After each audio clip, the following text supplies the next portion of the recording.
mikwano gyange abagalwa ndi musanyufu nnyo okubaako nange ku lukuŋŋaana luno kubanga ekyaddala lwa makulu nnyo si lwe lwa bulijjo. Omuntu omu ayinza okukiteekinga for granted, naye waliwo Waikibenda kyayogeddeko n'agamba nti kino kye tuli mu kuseetinga kigenda kuyamba buli muyimbi oba buli munnakitone. Let this not be the usual press conference. Munasonyiwa otutabikamu ku Luzungu mbadde Bungereza. Nja kutwala omukisa guno okubategeeza nti nange kamwa koogera naweebwako omukisa omugenzi era nali mubakinzeeko mu maloboozi gano ge tuyita aga vocals ennyimba eziwera ennya. Moses Radio yaŋŋamba bitone ekikuyisa bitone kuyimba yimba nnyo nga bw'osobola kubanga ky'osobola okukola ate era ge maanyi go. Emabegako awo nga sinnasitula kufuluma ggwanga waliwo obubaka bwe neetikka ne maneja wange Kimuwaya tubutwalira omukadde waffe, naye okumanya nti Moses yali icon ne Geno yaliko General Banton. Maama twamutwalira embuzi n'ezaala era akaana ke yazaala ne bakatuuma Mowzey Radio. Ekyo yinza okitwala ng'ekirifane kuba nange nabuuza mukadde naŋŋamba bakatuuma Mowzey lwa nsonga yalina embuzi erina akalivu akalinga akake.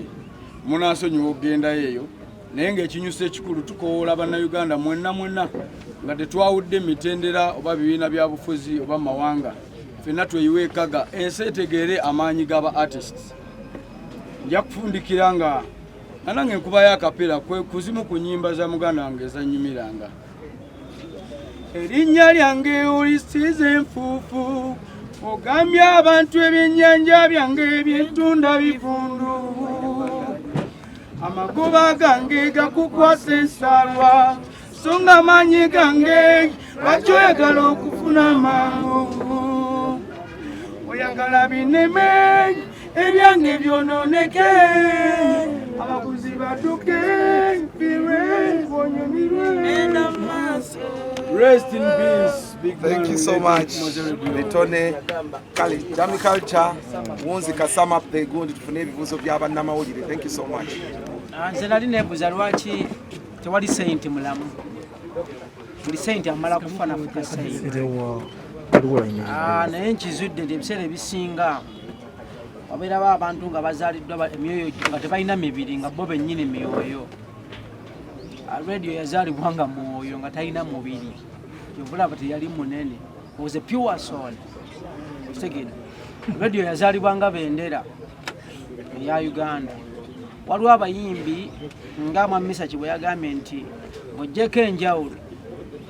Waliwo abayimbi nga bayimba lwakuba bendera y'eggwanga eryo. National soul. Radio yayimbanga ne bagamba mu Uganda waliyo akasajja bakayitaani radio. Mu Uganda si mu Buganda si mu Busoga si mu ki. Naye ebiseera ebisinga tetufuddeeyo ensi Uganda ezadde ki? Uganda ezaala abayimbi. Ezadde abayimbi bangi ba Waikibenda, ezadde abayimbi ba Misa bangi.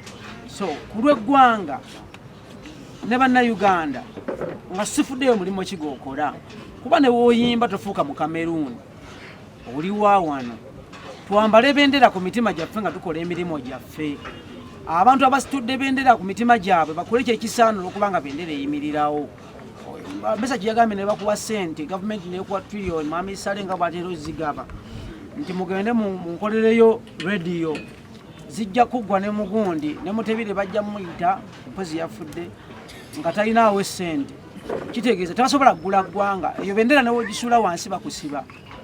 Okitegedde naye omuntu yakwaza bendera n'agisula wansi neyabika omutwe tugiziika. Okitegedde tulinga nga ababula original ya bendera. Ebiseera ebisinga tulowooze ku bayimbi baffe nga bendera ze tulina.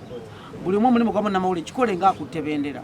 For example, tugenda kufiirwa ebitone bingi nnyo nga tulowooza oba bayiseeko omuntu okubeera genius obeera ne touch of madness kubeera genius oba okukola ebintu ebisukka abalabe balowooza kubanga ne bayibuli zigamba nti mwesimye mu abalaba abalabe batalaba n'abategeera abalabe batategeera okitegedde kubanga mwoyo wa Katonda abatudde mu ffe. Blessing singing angel nze mutwalanga singing angel ngera malayika ekyaliwo is a living soul era akyatambula kubanga music never die.